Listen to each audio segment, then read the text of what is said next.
estava no hospital Sara, sendo tratado com um problema que foi diagnosticado como mielorradiculite esquistossomótica. Sara, quem é Sara? Sara seria a esposa dela. Hospital Sara, Hospital Sara lá em Salvador, quando estava morando lá, foi acometido de uma patologia chamada mielorradiculite esquistossomótica, uma lesão na medula espinhal devido ao verme cistosoma. Você mesmo? Eu mesmo, uma experiência minha.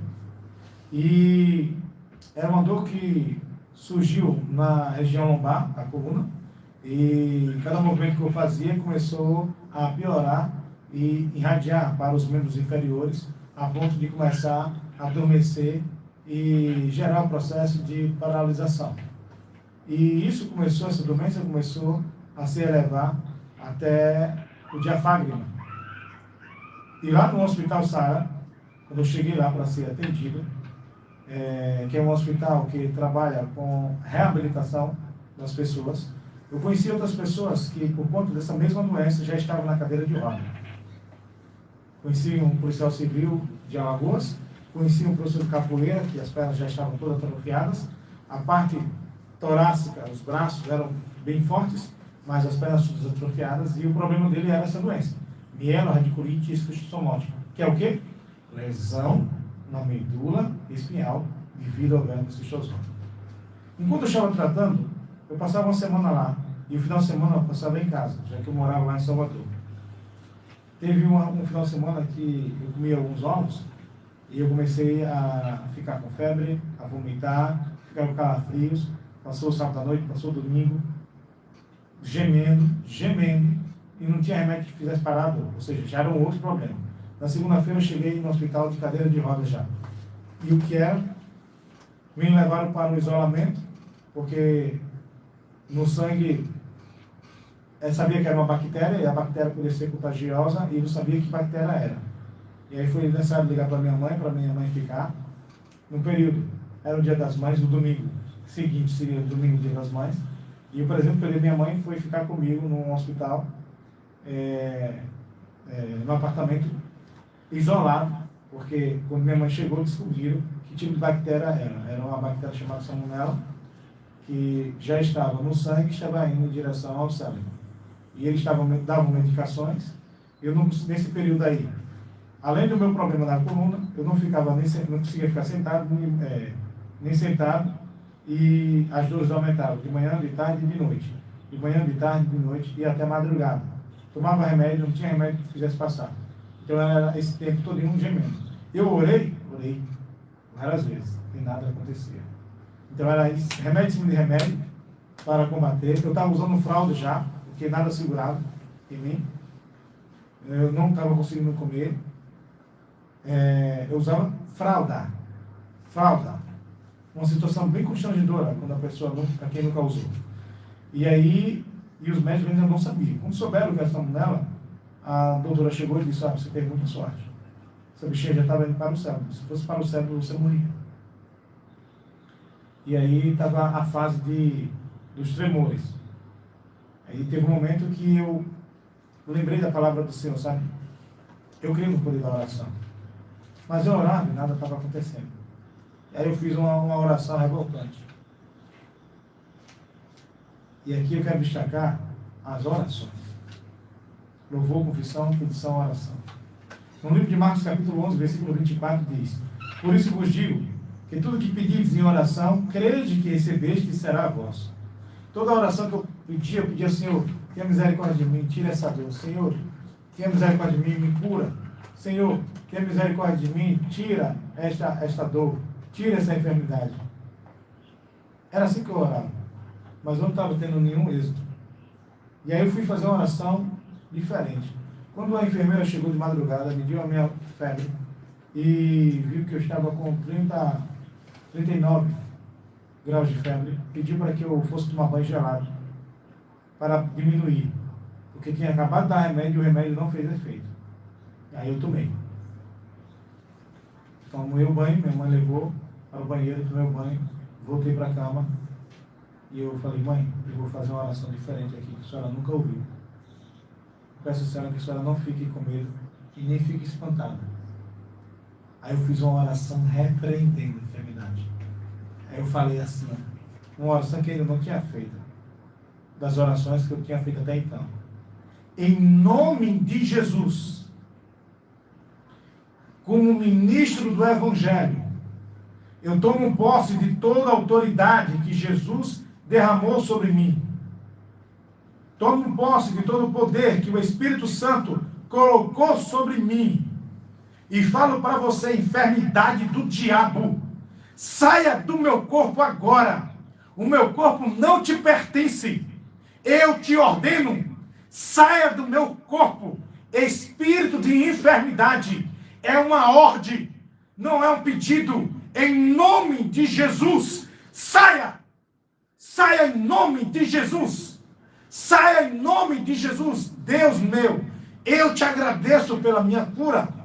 Eu te agradeço pela minha restauração. Em nome de Jesus. Amém. Esta foi uma oração bem diferente das que eu tinha feito. E agradeci a Deus e tentei dormir. E aí veio uma febre. Começou a dar um frio. E eu tentando me conter, buscando me conter. A febre se elevou num nível tão elevado que quando a enfermeira veio novamente, que a cada hora ela passava lá no apartamento, ela verificou que estava muito alta a ponto de eu entrar em convulsão. Perguntou, o que é que você está sentindo? Só frio. Mas nada, nenhuma dor? Por enquanto não. Eu vou ter que levar você para a enfermaria imediatamente. Você está a ponto de sofrer uma convulsão. O seu grau está muito elevado. Aí chamaram, que eu estava numa sala de isolamento, que eu não podia ter contato com os outros. Mas como já havia um risco de eu entrar em convulsão e ter uma parada cardíaca ali, então os enfermeiros me levaram para ficar de frente da enfermaria, para eles ficarem monitorando constantemente. Sabe o que aconteceu comigo? Nada, eu apaguei.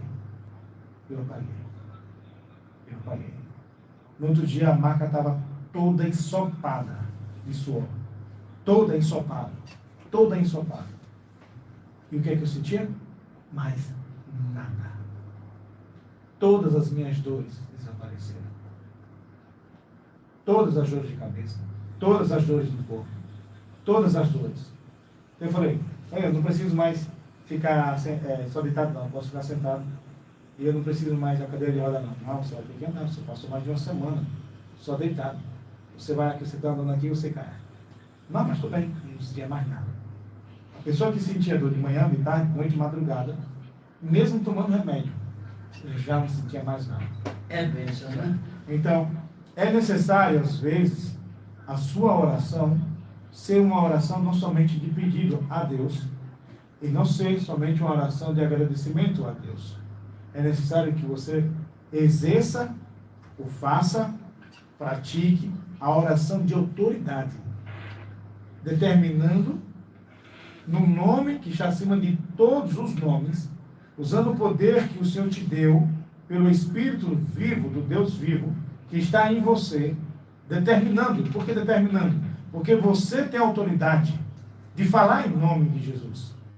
E às vezes, há enfermidades no oculto, que quem está no oculto por trás, não é simplesmente uma bactéria, mas um espírito maligno. Eu comecei falando que nós vivemos em dois mundos paralelos. E quando a gente entra na atmosfera da oração, nós entramos no mundo espiritual, aonde estamos falando com esse Deus. É verdade. Esse versículo aí, você já mencionou uma outra ocasião, há muitos anos atrás, quando você participou do programa Verdade Presente, na outra emissora com a irmã, da Rádio Atalaia. Aí onde você citou esse versículo aí, que diz que a gente, se nós pedirmos, crendo, receberemos. Marcos capítulo 11, versículo 24, especificamente. Como é que diz lá mesmo? Por isso vos digo, tudo o que pedirdes, crede que recebestes, e será vosso. Tudo o que pedirdes em oração, tudo o que pedirdes, exatamente assim, estou lendo agora. Marcos, capítulo 11, versículo 24. Por isso vos digo, que tudo o que pedirdes em oração, crede que recebestes, e será vosso. Será vosso como? Como você pediu. Crendo. Crendo. Você não deve pedir por pedir. você deve pedir crendo. Aqui Jesus está falando, pegando como exemplo, o assunto da figueira. Que Jesus tinha amaldiçoado a figueira em um dia e seguiu a viagem. E quando está de volta dessa viagem, no dia seguinte, os discípulos observam que a figueira que Jesus amaldiçoou tinha secado até as raízes. E Jesus disse, eles falaram, mestre, veja, a figueira que o Senhor amaldiçoou, ela secou. E Jesus responde, tem de fé em Deus. Em verdade vos digo, que se disser este monte, ergue-te e lança-te daqui ao mar, e não duvidar em seu coração, mas crê que se fará o que diz, assim lhe será feito. Aí vem o versículo 24. Por isso vos digo, que tudo que pedir na oração, credes que recebestes, e será vosso. Então, assim como eu pedi. Lembrando que eu falei apenas da cura dessa questão da salmonela, mas a cura também do problema da coluna veio, viu? E veio também. Baseado nisso aqui. Persistente. A cura da salmonela, no outro dia, já não estava sentindo dor nenhuma. Nada mais. Amém. Mas a coluna, a cura foi gradativa e a minha permanência foi confiando nisso aqui. Eu estou curado. Amém. Glória a Deus. Então, o que nós vamos fazer agora?